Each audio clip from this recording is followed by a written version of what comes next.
ಹಿಂದೂ ಸಮಾಜ ಕೈಗೊಂಡ್ರೆ ಎಷ್ಟು ಜನ ಬಡ ಮುಸಲ್ಮಾನರು ಹೊಟ್ಟೆಗಿಲ್ದೇನೆ ಭಿಕಾರಿಗಳಾಗಿ ರಸ್ತೆ ಮೇಲೆ ಬಿದ್ದು ಸತ್ತೋಗೋದಿಲ್ಲ.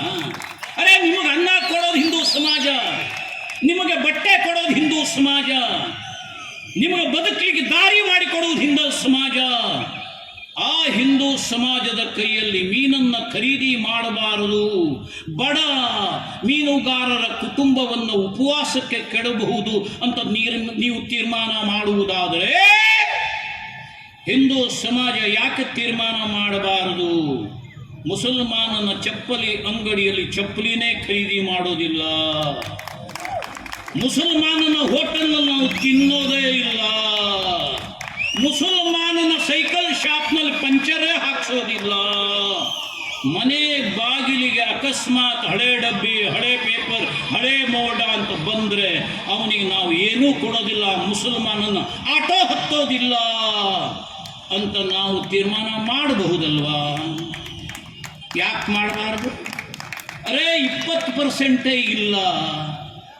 ಆ ಬಡ ಮೀನುಗಾರರ ಹೊಟ್ಟೆಗೆ, ಹೆಂಗಸರ ಹೊಟ್ಟೆಗೆ ಕಲ್ಲು ಹೊಡೆಯೋ ತೀರ್ಮಾನವನ್ನು ನೀವು ಸೊಕ್ಕಿನಿಂದ ಮಾಡುವುದೇ ಆದರೆ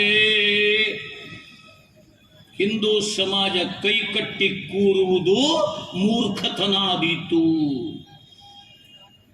ಹಿಂದೂಗಳ ವ್ಯಾಪಾರ ಹಿಂದೂಗಳ ಜೊತೆಯಲ್ಲಿ ಅವರು ಬೇಡ ಇವರು ಬೇಡ, ಇದನ್ನು ತೀರ್ಮಾನ, ಇದು ಆಚರಣೆ, ಇದು ಆಚರಣೆ.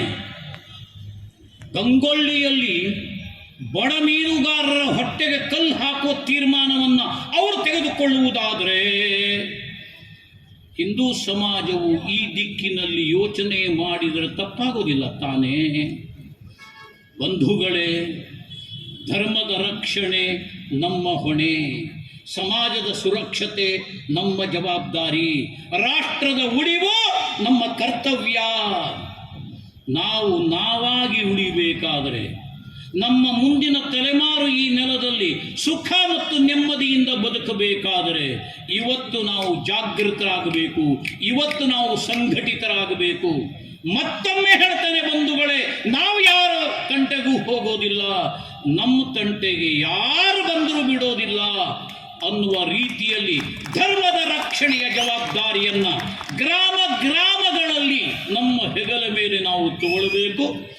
ಭಾರಿ ದೊಡ್ಡ ಪ್ರಮಾಣದಲ್ಲಿ ಮಹಿಳೆಯರು, ಅದರಲ್ಲಿಯೂ ಯುವತಿಯರು ಈ ಕಾರ್ಯಕ್ರಮದಲ್ಲಿ ಬಂದಿರುವಂತಹದ್ದು ಭಾರಿ ದೊಡ್ಡದಾದ ಉತ್ತಮವಾದ ಬೆಳವಣಿಗೆ.